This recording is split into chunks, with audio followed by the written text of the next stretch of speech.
สิไปใช่ไหมนะสิไปทางไหนหาผู้สาวเร็วได้ยังไปฝากผู้สาวเนี่ยมาแกงแล้วแกงแกงหวายโอ้แล้วปลาทู โอ้ปลาปักยางแตงใช่ผู้สาวตำบ่แตงอ่ะไปผู้สาวตัดอ้อยอยู่ไปแต่ยางไปยังก่อนโอ้ไปแล้วคุณจะไปหาผู้สาวตัดอ้อยอันนี้นะโอ้เราผู้สาวตัดอ้อยพี่น้องตัวมีชื่อของอยู่ของกินไปฝากเนาะแมนได้อาหารดีได้มือนี่อาหารดีพี่น้องผมพ่อใหญ่ตกคุมได้ผู้สาวบ่ได้เอาขึ้นไหนป้าเราไม่ยังก็แต่งตัวงามแท้เลยคนได้มีเมธให้เจ้าเลยเด้อ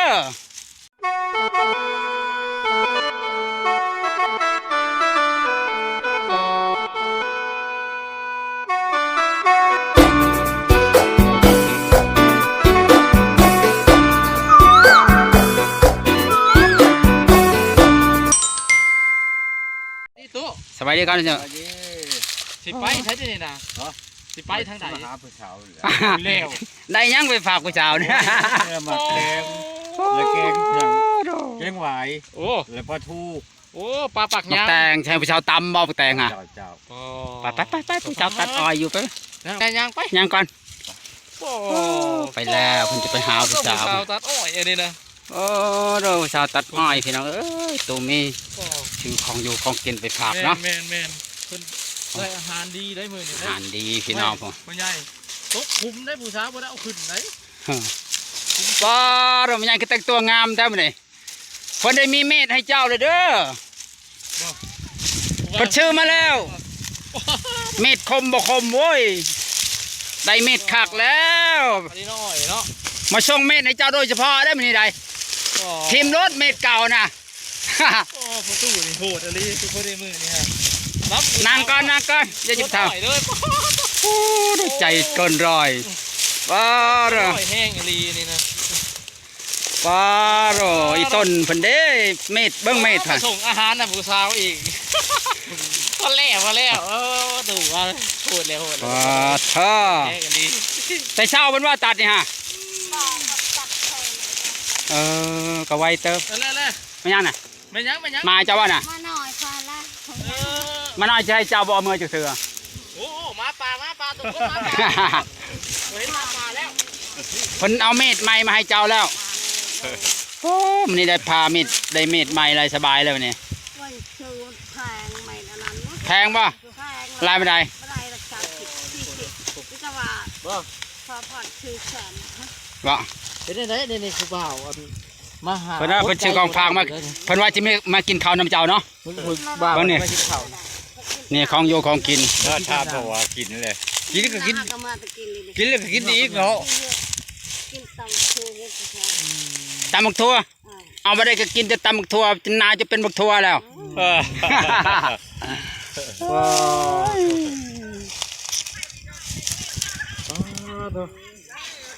สมอมาตัดอ้อยป่ะอ๋อเดี๋ยวจะตัดซอยดอกมาตัดอ้อยพอตัดอ้อยแล้วมาจอบผู้บ่าวมาจอบผู้บ่าวเท่านี้นะวะผู้บ่าวชงเอนี่นะผู้บ่าวไว้รุ่นไปกินข้าวนำกันก่อนไปจะเอาเม็ดไหนเจ้าเพิ่นซื้อเม็ดงามขนาดเม็ดเพิ่นฮะไปหามเอาเม็ดเดี๋ยวค่อยไปตัดไม้ไปโอ้โหชวนผู้ชายไปกินข้าวชวนผู้ชายกันไปกินข้าวนำกันจะคำจองคำเนาะใหญ่อดชาเพิ่นซื้อของกินมาฝากไปเขาใหญ่ยังผู้บ่าวมีตลอเนาะมาป่าแล้วเรามีมาป่าผู้บ่าวมีตลอได้ผู้บ่าวเซาโมเนี่ยเดี๋ยวเขาจะเอาเมื่อแหละมาหน่อยนะบ่พรเมาคอยบ่มีมาจำบ่ดีเอาสมอแต่ชิปอบยังก็จะมาถามเนี่ย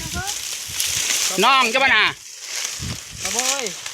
เท่าโม่เรามาตัดอ้อยก็รู้จังไดงามและเคินนะเพิ่นเห็นมางามก็โอ้ยอยากขี้คุยอะไรเด้อตัดอ้อยบ่ไปเป็นไงยังก่อนไปแล้วตูมีมื้อนี้ว่าจะให้เจ้าตำแตงให้พญามีกิน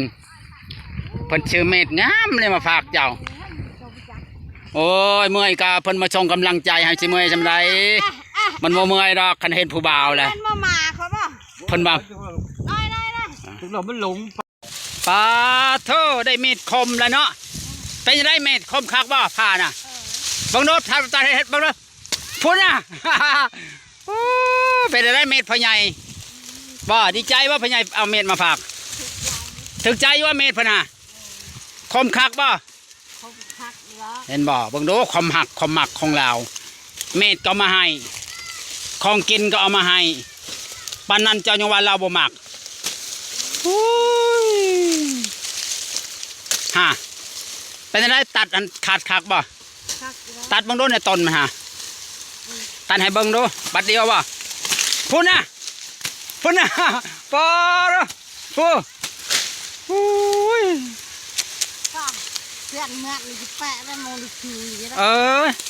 เมื่อเลย คักเลยเห็นบ่ได้เจอเม็ดพ่อใหญ่เลยอย่าว่ามักแต่เม็ดแล้วบ่มักเจ้าของบ่เม็ดเราคมแล้วเจ้าของเขาก็คมอยู่บ่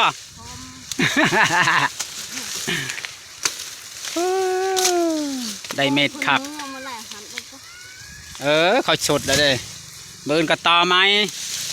ไปหาพ่อใหญ่ก่อนไปให้กำลังใจพ่อใหญ่เบิ่งดูมีเม็ดงามๆคมๆก็ส่งไปให้เจ้าเบิ่งดูความหักของหมักของเราบ่ฮู้ว่าเจ้าสิมักเราจำใดเจ้าว่าสิตัวเรามักผู้เดียวก็บ่จักบ่ตัวเราบ่อย่าว่าได้ประตูให้พ่อเฒ่าให้ เดี๋ยวพ่อเฒ่าให้มาเดียวก้อยอยู่หัวเดี๋ยวพ่อเฒ่าให้บ่คือเด็กน้อยเด้เนาะบ่ได้ป่าเรามักเจ้าแห้งเลยได้มันคนบ่ตัวใดเจ้าจะตัวเราใดเห็นบ่เราย่านเจ้าตัวแล้วเดี๋ยวนี้ฮะเราหันย่านเจ้าตัวเดี๋ยวนี้ฮะ เอากระห้องพลาเนาะ เฮิงอยู่หากเราว่าคบไปเรื่อยๆเราบอกฮะแต่ว่าอย่าตัวเราหนนะ มากเขาไปนั่นคือสั่งมาบอกขนมกิน ฮะอยากกินขนมแหละเขามาแต่พุ่นไหนก็จะไม่ได้ชื่อจังเขาชื่อของกินนะเด้ไม่ได้ชื่อยังเขาชื่อของกินมันต้องชี้ให้พุ่นของฝากของกินนึกว่าจะกินข้าวกับเจ้าปัด ว่ากินแล้ว ฮะ กินแล้วก็ เราว่าตั้งใจว่าจะกินข้าวน้ำเจ้าคือมันบ่เพียงบ่หยังเลยฮะ โอ้ยตัดใจยังไงตัดอ่อนมันก็เมื่อยแล้วก็กินแล้วก็แม่ถูกเนาะตาแม่ถูก ไปพ่อใหญ่มีเพิ่นทาอยู่เขามาได้คุยกับเจ้ามื้อนี้บ่มื้อได้เพิ่นเว้ามื้อมื้อไว้จังนับเนี่ยมื้อบ่ เคยไปเลยนะนับเลย เราเขามาเอาดิมานับบ่เออนี่ก็มื้อนี้เป็นได้พาตัวนี้ตัดตะขาใดเมื่อกี้นี่ไว้นะวะ นี่เลย ใช่ไหมแถวตัวนั้นก็แม่น เออ ช่องแถวเลย โอ้ยน่ะก็แถวของยาวทุกขอขึ้นกระปุก เออ แถวเลยนะเป็นหลังแล้วก็หลังของยาว เป็นยังได้เม็ดพ่อใหญ่ให้กับเม็ดเก่าเจ้าจะได้คัก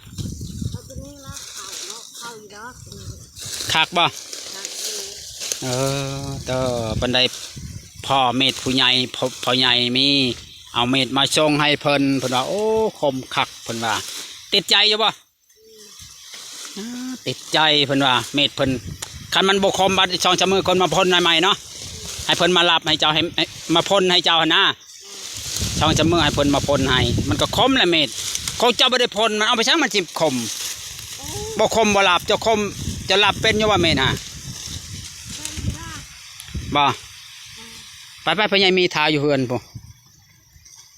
อย่าตัวให้เราทาโดนใดเดี๋ยวเราเปลี่ยนใจได้เจ้าหาโอ้ยเขามาจังนับ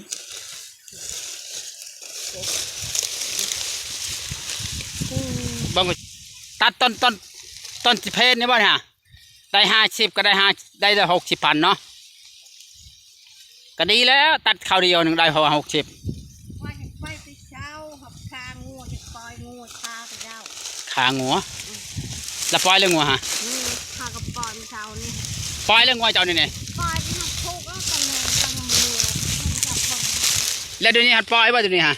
ปล่อยชื่อแล้วไปจะมาจะอ่างปล่อยกับเจ้าอีกที ปล่อยเขาเลี้ยงเขาเบิ่งให้บ่เออ ปล่อยน้ำงูเจ้ากันฮะที่จะปล่อย มาเจ้าดุมันเนี่ยเนาะมันอย่าเหี่ยว โอ้ก็บ่ได้โอ้ยบ่มีวันขาย ดุ ดูชมกันกับพ่อใหญ่มีเจ้าพ่อใหญ่มีก็ดูได้อยู่ชวนเราจะเห็นแล้วเฮือนเราปันเดินวัดเราเห็น บ่ ปอเราดูเลยเดินเฮือนเราปันวัดนี่เราตัวนี้มันทุงนะค่อยก็จะรอดตัวนี้วะ จนหมด เดินเฮือนเราปันวัดเราอยู่ได้ ดูเลยพอเจ้าไปได้จิบลาวนี่เขาว่าดวงวัดชนาจะมีแล้วนี่ อย่าไปจังพลาดอันนั้นบ่ พลาดไป ปลาแม่พุดบ่ ใช่ไปแล้วนาผู้บ่าวมาฮอดแล้วเจ้าก็ยังงอแง ว่าไงพลาดยา บังดูความหมักของเราหันหมักเจ้าจนว่านอนกลางคืนก็ฟันเห็นคือเขาว่าฮะเจ้าหันตัวให้เราหมักผู้เดียวก็บ่จักเจ้าบ่ตัวจะไปตัวนาบ่าวคอยเด้อตัวแล้วเจ้าหันตัวให้เรามาเลยจะเปลี่ยนใจ เป็นใจยังตัดอ้อยตัดอ้อยเลย ตัดอ้อยก็เรามาก็มาหาเราดิเราก็มาแต่ไก่เนาะเมื่อยก็เห็นผู้บ่าวก็มีแห้งแล้ววะคนเห็นหน้าผู้บ่าวก็มีแห้งยาวๆแล้วมันจะเมื่อยยังผู้บ่าวแต่งตัวหล่อได้มันนี่ไหน ต้องลองเลยให้เลยมาหน่อยฮะจ้า ให้คอยเด้อ จะเอาได้ คอยจะยัวเอาคันมันเอาได้คอยจะเมื่อให้มันกินข้าวอยู่พุ่นป้าต่อไม่ใหญ่เหี่ยวบางตัวมีทาเจ้าจนมาจนเมื่อยนะนางทาเจ้าอยู่พุ่น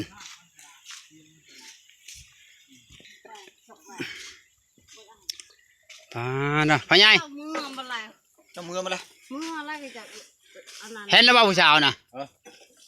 จะได้ลา แล้วคือรอให้รอดนได้สิ ทำลาไปยัด คือให้รอดนได้บอกเด้อ เขาเลือกเลยหมอ ยังไม่ได้มานะ เขาเลือกเลย เลิกผู้ชายเขายังแล้วยังจะที ฮะยังแต่ผู้หญิง ยิง ไม่ก็เข้าอยู่บ่ผ้า บางปัญหามันเข้าจะบ่ผ่านะคันบ่เข้าแล้วก็ให้แม่ใหญ่เด้อคันมันบ่เข้าเลยหาเอาใหม่อีก บ่ เนาะ คันว่าผ้าพอใหญ่นี่บ่เข้าแล้วจะเป็นแม่ใหญ่แล้วผลบัดนี่ บ่ได้เรื่องแล้วเต้ ยังเราไปนักคนขัดตัดเอาไปตู้ ไปผู้ชาวไปก่อนแล้วไปพอไปถ่ายอยู่พุ่นบอลเงียบๆไปแล้วผู้ชาวไปถ่ายอยู่พุ่นแหละไปพี่น้องเอ้ยผู้สาวไปแล้วผู้สาวไปปะผู้บ่าวเลยมันป้าต่อไปแล้วพี่น้องตูมีกับแม่ใหญ่เหี่ยวพูนจะไปนั่งอยู่ห่มไม้พี่น้องต้องไปเบิ่งไปชมนำกันว่าพ่อใหญ่มีกับแม่ใหญ่เหี่ยวเพิ่นจีว่าจังใดมื้อนี้พี่น้องเอ้ยบ่จักเม็ดบ่จักพาเอามาฝากตูเอามาฝากแม่ใหญ่เหี่ยวพี่น้องซื้อเม็ดใหม่ๆไปฝากผู้สาวโอ้สุดยอดตูมีมักผู้สาวแห้งพี่น้องเอ้ยผู้สาวจากใดเม็ดก็เอามาให้พี่น้อยเม็ดตัดอ้อยเอามาซื้อมาใหม่ๆเลยพี่น้องสุดยอด